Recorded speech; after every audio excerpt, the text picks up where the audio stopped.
In today's video, we'll look at a set of tourist slides from around 1960, starting with this view of the Kai Tak runway.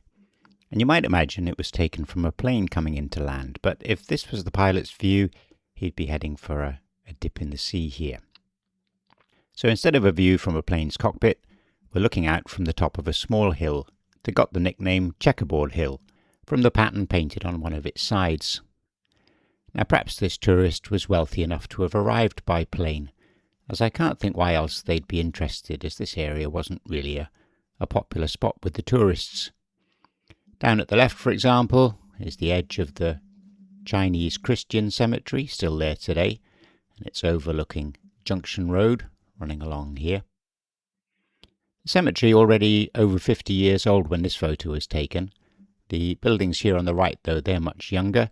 They're part of the Dong Tao resettlement area. If you take a left turn here, you turn into Dong Tao Chun Road, and up on the corner here, this is the oldest building in this scene. It's the Hao Wong Temple and dates back to around 1730. Now maps from the 1960s show there were several film studios around here, adding a bit of glamour to the location, and I think that's probably what these large buildings were here. This area here, this is all a park now. These buildings are all gone, but I recognise some of the buildings in the background from when we lived off to the left over in Sampo Gong. We'd often come for a walk around here, up through the parks. That was 2 years ago already though, and as Kowloon City was marked for redevelopment where we left, I couldn't swear they're all still there today. Now pulling back a bit, we get a good view of the Kai Tak runway extending out into Kowloon Bay. Over here on the right, this area is still open water, but most of the bay here since been reclaimed, just a channel left along the side of the runway. The airport helps us put a date on the slide, starting with the recently constructed runway and also the temporary control tower just down here. They both opened for business in 1958, so our slide must be older than that. The new runway meant the number of passengers flying in and out of Kai Tak could keep growing, and that in turn meant that a new and larger passenger terminal was needed. So over here, all this scaffolding and the cranes that we can see, I think this is the new passenger terminal under construction. Work began in 1960, the new terminal opens in 1962, so I'll date this slide to about 1961. But let's leave Kowloon City. We're going to head off along Argyle Street and head to the west until we come to the junction with Nathan Road. Obviously, journey took a bit longer than expected. It's daytime has turned into night. We are looking south along Nathan Road with neon signs as far as the eye can see. Over here in the foreground, the Broadway cinema is showing a cowboy movie, a western, starring Yul Brynner, Eli Wallach and Steve McQueen. And if you haven't guessed the name of the film already, you can see from the sign down here, it was The Magnificent Seven. Now that film first released in Hong Kong in September 1961, and that gives us a rough idea of when this picture was taken. Lots of choices for what you might want to go and eat or drink after the show if you've been to see the movie. We've got the Sun Ya restaurant down here, part of the Sun Ya Hotel, or you might fancy a cup of Chinese herbal tea, the Dang An Lo Leung Cha. Got a bright sign over here. Great brand name, the One-Eyed Man Herbal Tea Company. You can still buy their products today. We'll follow the red lights. These are cars heading south. Go south along Nathan Road, go as far as you can, and then turn right, and you'll end up just about here. So we're high up for this view. I guess we're up in the Peninsula Hotel, maybe in a high floor room, or perhaps even up on the rooftop, looking out over the railway terminus here, over the harbour, and then Hong Kong Island in the background. The photographer set their camera on such a long exposure, we can follow the paths of the ferries back and forth across the harbour. So this is the Star Ferry terminal here, And you can see the ferries heading over this way to Star Ferry's terminus on the island. This is the old clock tower over here. On the left of the ferry pier, two very bright buildings stand out, brightly lit. Both of them are banks. This is HSBC. This is Standard Chartered's bank here. And in front of them, also standing out, but for the opposite reason, a very dark building. You can see everything else lit up. So what's going on here? Well, this is a construction site. This is the new City Hall complex underway. And that's why it's still dark, hasn't been finished yet. It's another building that opens in 1962. So I'll put this date to about 1961 as well. Here's how the area looks in daytime. Now down at ground level here, there's a busy transport interchange, and my previous video in fact looked at this same area in the 1920s. So let's see what's changed since then. Well, at first glance, the railway terminus and the clock tower don't seem to have changed at all, but looks can be deceiving. They were originally built as the terminus of the Kowloon Canton Railway, which, as the name makes clear, ran trains from Kowloon across the border into mainland China, ending up at Canton, today's Guangzhou. But when these pictures were taken in the early 60s, that border was closed, and the trains could only run north as far as Lo Wu. Swinging across to the right here, in the 1920s scene we had buses on the right and rickshaws over here on the left. Well, they're still buses, although the buses are very different. In the 1920s they were little sort of minibus sized, but here they're big double-decker buses.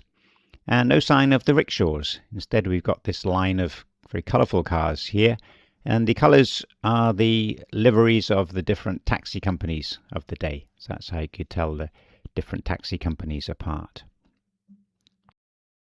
Over across the harbour, we can see City Hall again, looking taller than in the nighttime view, and I can see the scaffolding is coming down. The top is already clear, just the bottom half still under scaffolding. So I'll say this picture taken a few months later than the previous view, perhaps getting close to the opening of City Hall. If you look to the right from City Hall, there's another clue for a date, and this time it's something that's missing instead of something we can see. I wonder if you can spot what it is.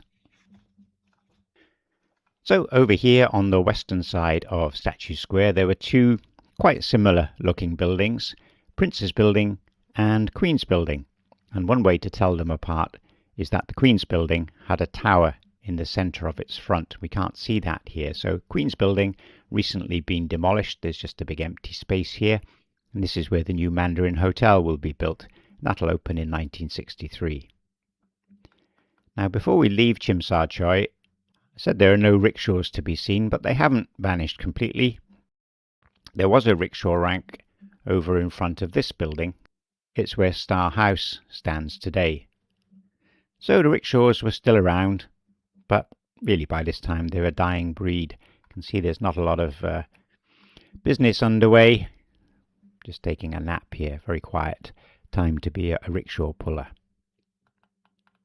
If you turned your head to the right from here, you'll get a close-up view of the KCR terminus and its clock tower, and a little aside you'll also get to see a Volkswagen van, which were very popular around this time. We often see them popping up as vans transporting passengers for tour companies, for schools, for hotels, for all sorts. In fact, if you look back at the slides we've seen today so far, already 3 of them show one of these little VW vans. Back to the slides then. What else would the tourists see? Well, over on Hong Kong Island, a visit to the Tiger Balm Gardens was a must. This is a view of the Tiger Pagoda in the gardens. And your tour would probably take you on to arrive in Aberdeen at about lunchtime.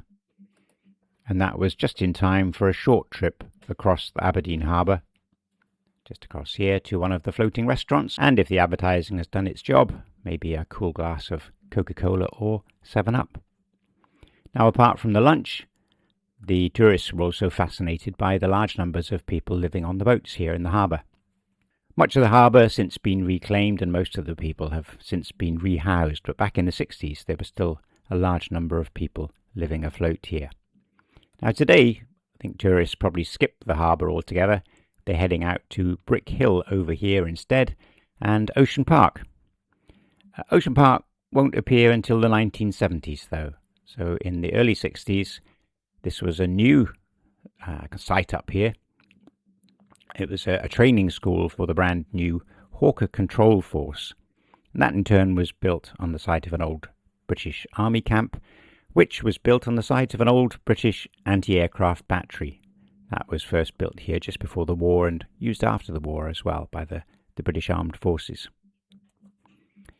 Now keep your eye on this part of the harbour, and especially this little area of the shoreline here, because that's where we're standing for our next photo. We're over on Apleichau Island. We're looking back across the harbour towards Hong Kong Island here. This is the Aberdeen main road. So we've got the old police station, today's warehouse up here. And then off out to the right is the technical school. And the women here in the foreground, they're touting for customers. They're hoping to row you across the harbour for a small fee. More boats, this time dragon boats. Out of the 4 boats in the race, it looks like the red team are pulling ahead. I wonder if their secret weapon is putting a drummer in the centre of the boat, because the other ones have all got their drummers at the front here. We've also got a couple of police boats present. Looks like perhaps number 5 and number 14 here, but I don't recognise the location, so if you do, please let us know in the comments. Another mystery location, but never mind anyway, this is a people picture, not really a place picture. The slide is captioned Sampan Man's Family and shows 2 of the family's older children, and they're each carrying a younger sibling in one of the cloth baby carriers. Leaving the sea behind, a drive round the New Territories was another popular outing for tourists. Often with a stop at Lok Ma Chau, builders the chance to look across the closed border into forbidden China. There really wasn't much to see there. I think I'd have found countryside scenes like this more interesting. It's a view of a man ploughing his paddy field and using techniques and equipment that I imagine hadn't really changed in centuries. Next we go into a village where the changing fashions are very clear. The 3 ladies here, they're wearing traditional Hakka clothing. And I've read that the colour of their belts and the tassels here is quite significant. If you have a white colour, so this signifies you're not married yet, whereas the married women wear darker colours, like this.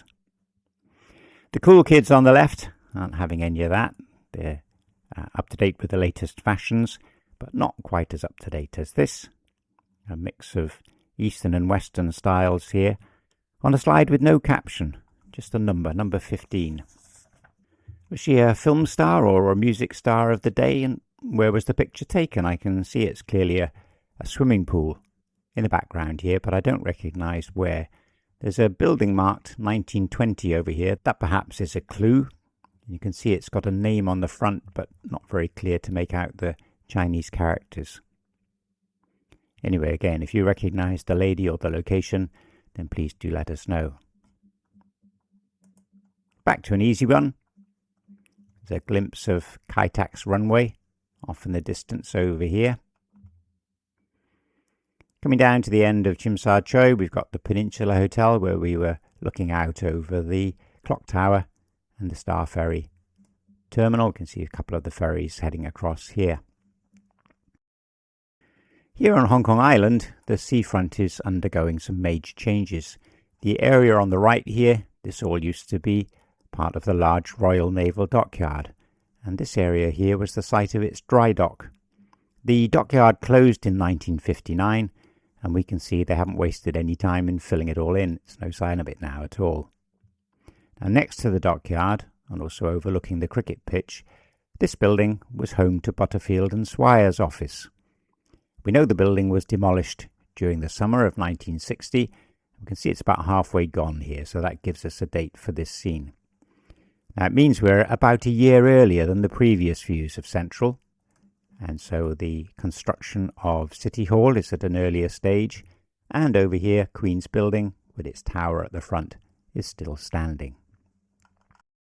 I wonder if perhaps this slide looks familiar to you, because we saw it in a previous video I made about a different set of tourist slides, also from the 1960s. In fact, this is the first of 6 slides that appear in both sets. So apart from this view, we've also got a view here of a sailing junk off Kowloon, this view of trams and buses on Devoe Road, Repulse Bay, the Peak Tram, and a closer view of the floating restaurants in Aberdeen.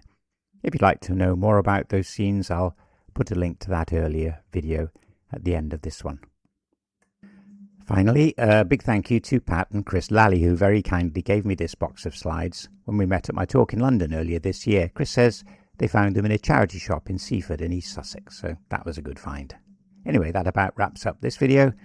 Thanks again to Pat and Chris, and thank you very much for watching.